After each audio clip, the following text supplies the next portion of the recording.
Here on Expresso, we take mental health very seriously, now more than ever with the social distancing protocols that have been enacted worldwide. But with social distancing, the reality is that many people may be experiencing loneliness, which can have a large negative impact on a person's mental well-being.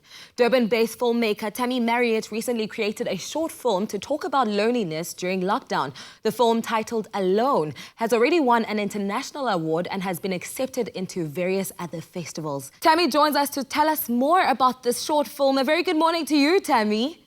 Hi, good morning. Thanks for having me. It's such a pleasure to have you here on the show today because this is a very relevant and very important topic, loneliness. What's the message, you're trying to send through this film? So I think during lockdown, a lot of people go into survival mode. They get worried. Am I going to have enough to eat? Am I going to get sick? Am I safe? But something that's often overlooked is their mental health. And I just think it's really important to bear that in mind and know the toll that loneliness can have on people so that we can connect and reach out and just help those that are all on their own during lockdown. The interesting thing about this film is that it was originally written and shot as a zombie apocalypse movie before lockdown. Tell us about how it quickly changed to what it is now. So this film, when it started, was something completely different. It didn't really have any meaning, if you ask me. It was just a fun little project we were doing with friends. But because there was no speaking in the film, it was all voiceover based. We were able to change the narrative to suit our narrative now. When lockdown started, I started thinking of writing a film that could encourage people to connect with each other and encourage people to reach out. And as I started writing this, I realized the footage from the zombie film that we never released actually worked perfectly. So it all worked out. How are you keeping mentally fit during, the lockdown period? So I'm very lucky enough to be with my family. I've got my husband, I've got my pets.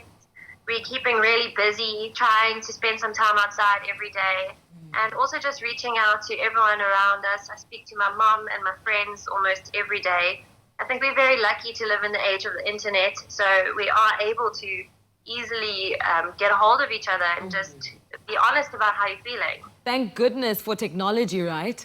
Now, Alone, Alone won Best Short Film at the On Fork International Film Festival in Puerto Rico, which is a big accomplishment, I must say. Congratulations to you and your team. Oh, thank you. And a message that now, more than ever, we can use stories to connect. What are some of the reactions you've received? What impact have you seen this movie have on people? So I first received a huge impact locally, which was what made me enter it into international film festivals.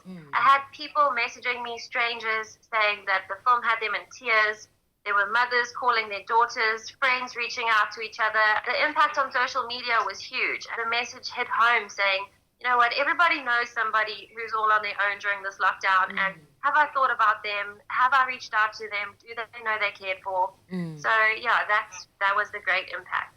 That's a beautiful impact because on the show on Expresso, we always encourage people to build, communities for communication, just to check up on each other, especially during the lockdown. It can get really, really lonely. Now, you've got your finger on the pulse and are already planning on a film, a short film rather, during the COVID-19 pandemic. Tell us more about that and how you plan on making that happen in light of, the restrictions put in place.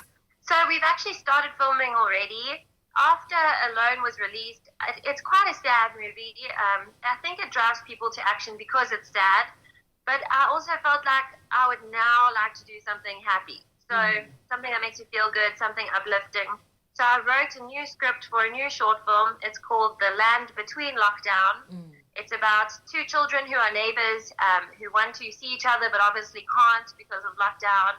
And it's just about their story that ensues after that. We've started filming. We've done 2 days already. It's a two-man crew, myself and my husband. So we've got some hilarious behind the scenes of me trying to scale walls with tons of equipment and stuff. But yeah, it's going really well and I'm hoping to release it in the next couple of weeks. Tammy, I love how the lockdown has not dampened your spirit because you are still creating and giving us the content that we need, especially during this time. How can you then encourage other creatives to be more innovative when it comes to content creation? I think now is a very interesting time because a lot of people will have time for the first time in their lives to do things that they're passionate about and just to work on your own projects. So I think the restrictions that lockdown brings actually can bring out a completely different kind of creative project. None of these projects would have happened if it wasn't for lockdown. And I think the best advice would just be keep creating. I mean, most of us have cell phones, so we can film even on our phones. Just keep doing what you want to do and keep pushing out your message. And lastly, your short film, Alone, is free to watch online. Where can people see it exactly?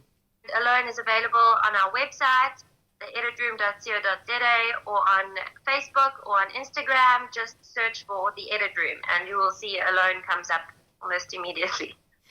Tammy Marriott, thank you so much for joining us this morning. It was a pleasure having you on the show. Continue slaying, the film industry, both locally and internationally. I hope you have a fantastic lockdown further. Thank you so much. You too. Thanks for having me. I appreciate it.